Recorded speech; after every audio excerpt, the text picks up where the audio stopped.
My shadow detaches itself from the floor and stands up while I am still lying in bed. I am staring at the ceiling, trying to force my eyes shut, but the darkness behind my eyelids is just as bright. The room is quiet, save for the low hum of the air conditioner and the distant traffic of the city outside. I have been awake for 20 minutes, counting the seconds, waiting for sleep to take me. Then, I feel the shift in air pressure, a sudden coldness that prickles the hair on my arms. I turn my head slowly toward the foot of the bed. My shadow is no longer pinned to the carpet beneath me. It is standing upright, mimicking my posture, but it is 5 feet away. It has no face, no features, just a flat, two-dimensional absence of light that seems to absorb the dim glow of the street lamp filtering through the blinds. I blink, expecting the illusion to break, expecting my tired mind to correct the error. But the shadow remains, rigid and unmoving, watching me with a void where eyes should be. I sit up, pulling the duvet to my chest. The movement causes my own shadow to stretch across the wall, but the detached one does not move. It does not react to my motion. It does not react to anything.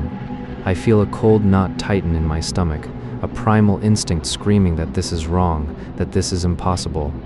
I tell myself it is a trick of the light, a pareidolia of the mind, a glitch in my perception. I swing my legs over the side of the bed, my bare feet touching the cold hardwood floor. The detached shadow does not follow. It stays in the center of the room, a black silhouette against the beige carpet. I stand up, my heart hammering against my ribs like a trapped bird. I take a step forward. The shadow takes a step forward. It is not mimicking me anymore. It is leading me. I stop. It stops. I raise my hand. It raises a hand. The synchronization is perfect, but the distance between us feels like a chasm. I back away toward the door, my breath coming in short, sharp gasps. The shadow advances, its movement jerky, like a stop-motion animation missing frames. I reach for the doorknob, my fingers trembling. The metal is cold and smooth, a familiar comfort in a world that has suddenly gone mad. I turn the knob. It is locked. I frown, twisting it again. It does not budge. I look down at the lock mechanism. It is engaged, the small red indicator light glowing faintly in the dark. I have not locked the door. I never lock the door when I sleep alone. I try the handle again, pulling with all my strength. It is immovable, as if welded shut. Behind me, the shadow is closer now. It is only 3 feet away. I can see the edges of it clearly, defined against the floorboards. It has no depth, no thickness. It is a hole in reality. I turn to face it, forcing myself to look directly at the absence of light. The fear is no longer a spike. It is a heavy, suffocating weight. I want to scream, but my throat is dry, my voice stolen. I take a step back, hitting the door. There is nowhere to go. The shadow tilts its head, a gesture so human it makes my skin crawl. It is studying me. I realize with dawning horror that it is not attacking me. It is waiting for me to make a mistake. I look at the window. The blinds are drawn, but I can see the sliver of moonlight between them. I could try to climb out, but the shadow moves faster than I can blink. It is already in front of the window, blocking the exit. It spreads its arms, widening its silhouette, filling the space between the bed and the window. I press my back against the door, sliding down until I am sitting on the floor. The shadow sits down too, mirroring my posture perfectly. It is now inches from my face. I can feel a coldness radiating from it, a chill that seeps into my bones. It smells like ozone, like the air after a lightning strike. I close my eyes, hoping to wake up. I squeeze them tight, squeezing until stars burst in my vision. I count to 10. I open my eyes. The shadow is still there. It is closer. It is touching me. I feel a hand, cold and flat, rest on my shoulder. It has no weight, but it feels heavy, pressing me down into the floor. I try to pull away, but I am paralyzed. I cannot move my arm. I cannot move my legs. I can only breathe, each breath a struggle against the crushing pressure. The shadow leans in. Its face is right next to my ear. I expect a whisper, a threat, a name. But there is nothing. Just silence. And then I feel a tug. It is not pulling me toward it. It is pulling me into it. My body feels light, my edges blurring. I look down at my hands. They are becoming flat, two-dimensional. The color is draining from my skin, replaced by a deep, absolute black. I try to scream, but my mouth is gone. I am losing my depth, my substance. I am becoming like it. The last thing I see is my own shadow, now standing upright, wearing my face, smiling with my mouth. It steps over my body, which is now just a stain on the floor, and walks toward the door. The lock clicks open. The door opens. The thing that looks like me steps out into the hallway, leaving me here, trapped in the two-dimensional space, watching it leave, knowing I will never be three-dimensional again. My reflection stops blinking when I do. It happens while I am brushing my teeth, the foam dripping from my chin onto the white porcelain sink. I lean in closer to inspect a pimple on my forehead, my eyes narrowing against the harsh bathroom light. My reflection mimics the movement perfectly, the glassy stare matching mine. Then, I blink.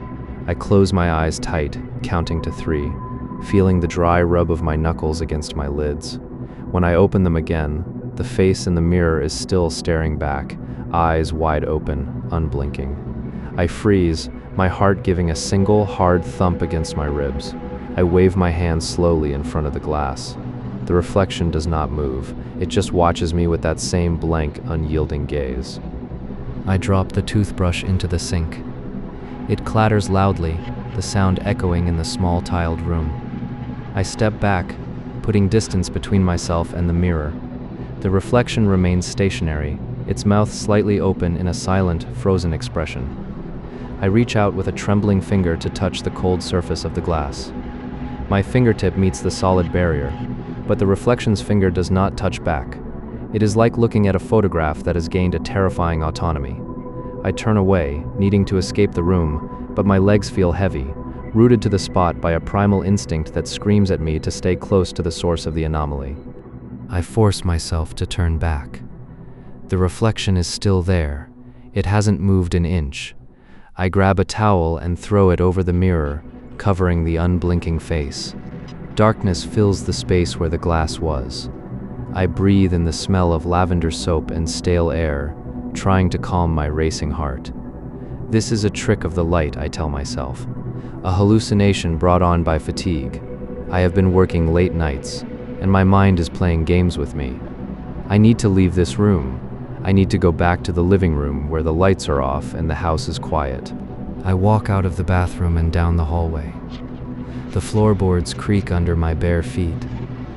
The air in the house feels thicker than usual, charged with static. I can feel the weight of the towel on the mirror behind me, a physical pressure against my back even though I am 10 feet away. It is not a sound or a sight, but a sensation, like the presence of a heavy object following me. I reach the bottom of the stairs and stop. The living room is dark, illuminated only by the streetlights filtering through the blinds. I fumble for the light switch, but my hand stops mid-air. If I turn on the light, will I see it? Will the reflection be there waiting? I decide not to turn on the main light. Instead, I creep toward the kitchen, intending to get a glass of water. The silence of the house is deafening. Every creak of the settling foundation sounds like a footstep. I reach the kitchen counter and grip the edge of the granite. My knuckles are white. I can feel the towel behind me shifting. Not moving, but shifting. The fabric is sliding across the glass. I hear a soft, dry, rustling sound, like paper rubbing against paper. I do not turn around. I cannot. My body is locked in a rigid stance, muscles tensed, waiting for the inevitable. The rustling stops. The pressure against my back intensifies. It is no longer just a sensation. It is a temperature drop. The air around me grows cold, biting at my skin. I close my eyes, squeezing them shut until I see stars. When I open them, I look at the dark window above the kitchen sink. The glass reflects the room behind me.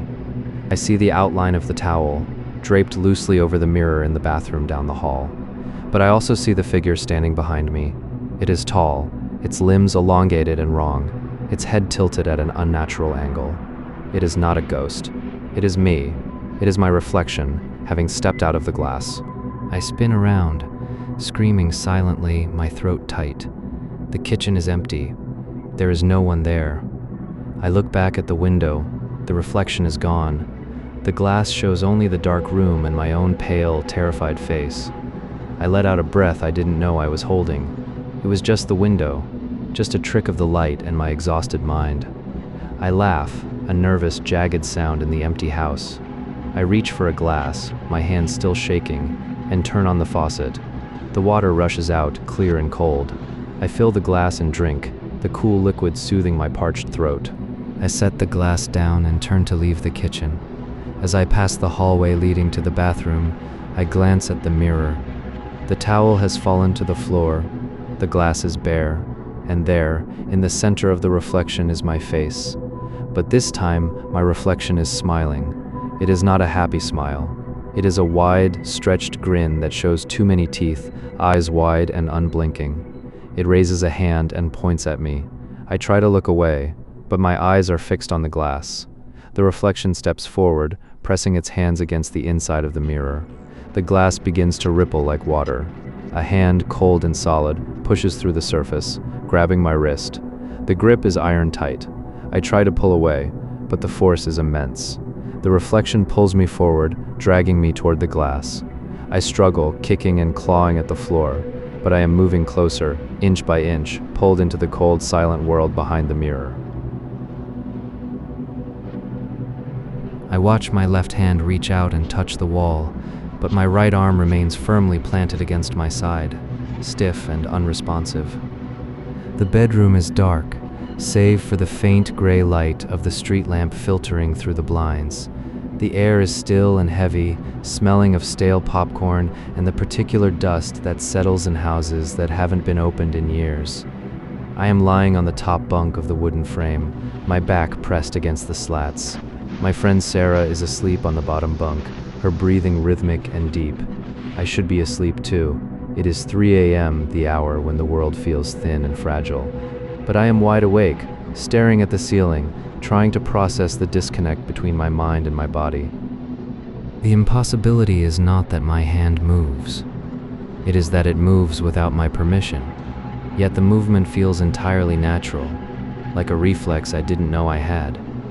I try to pull my right arm back, to clench my fist, to do anything to assert control. Nothing happens. The muscles in my right shoulder feel dead, weighted down by an invisible anchor. Meanwhile, my left hand slides along the rough plaster of the wall. The sensation is vivid. I can feel the texture of the paint, the slight bump of a nail head, the cool smoothness of the drywall. It is a tactile experience so sharp it makes my teeth ache. I hold my breath. The silence in the room is absolute. There is no hum of the refrigerator downstairs, no creak of the house settling. It is as if the sound has been sucked out of the air, leaving only the thud of my own heart in my ears. I wait for the sensation to stop. I wait for my brain to send the signal to retract the arm. It does not come. Instead, my left fingers curl inward, scratching lightly against the wall. A small flake of paint chips off and drifts down to the floor below. I watch it fall in slow motion, a tiny white snowflake in the gloom. Panic begins to rise in my chest, cold and sharp. I try to scream, to call out to Sarah, to wake her up so she can see that something is wrong. But my throat is tight, constricted by fear. I cannot speak. I can only observe. The left hand continues its journey. It moves slowly, deliberately tracing the outline of the wall. It finds the corner where two walls meet. The fingers press into the seam. I feel the pressure in my fingertips, a dull ache that travels up my arm and settles in my shoulder. It is not painful, but it is undeniably real. I close my eyes, hoping that if I cannot see it, it might not be happening. But the sensation persists. The wall is rough under my fingertips. I open my eyes again. The hand is still there, still touching the wall. It has not moved an inch further. It is just holding on. I try to wiggle my toes. They respond. I try to blink. My eyelids flutter. I am trapped in this half-body, a prisoner in my own skin, while my left limb goes on its solitary patrol. Hours pass, or perhaps minutes. Time has lost its meaning. The gray light from the street lamp shifts slightly as the clouds move outside, but the room remains dark. My left hand never lets go. The muscles in my forearm begin to burn with lactic acid buildup. I can feel the fatigue accumulating, a heavy, throbbing pain that spreads up to my elbow. I want to let go. I want to collapse the arm and lie still. But I cannot. The command to release simply does not exist. Then the hand moves again. It slides down the wall, inch by inch. It reaches the baseboard.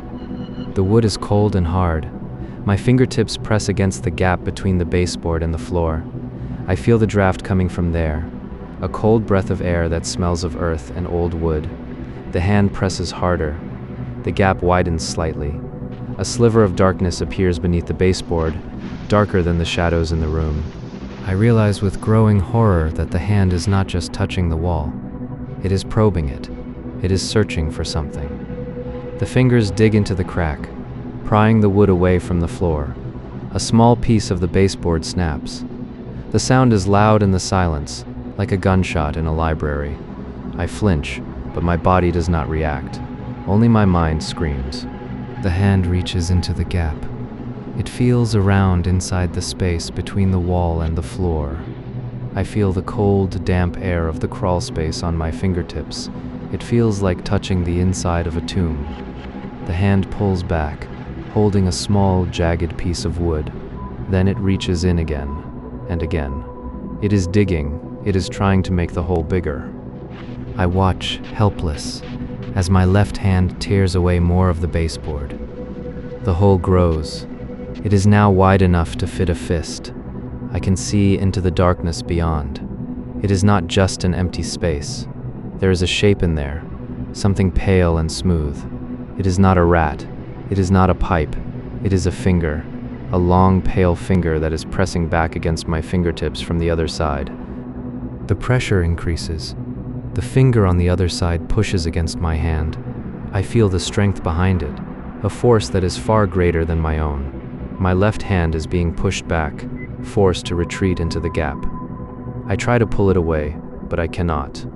The connection between my mind and my arm is broken. I am merely a passenger.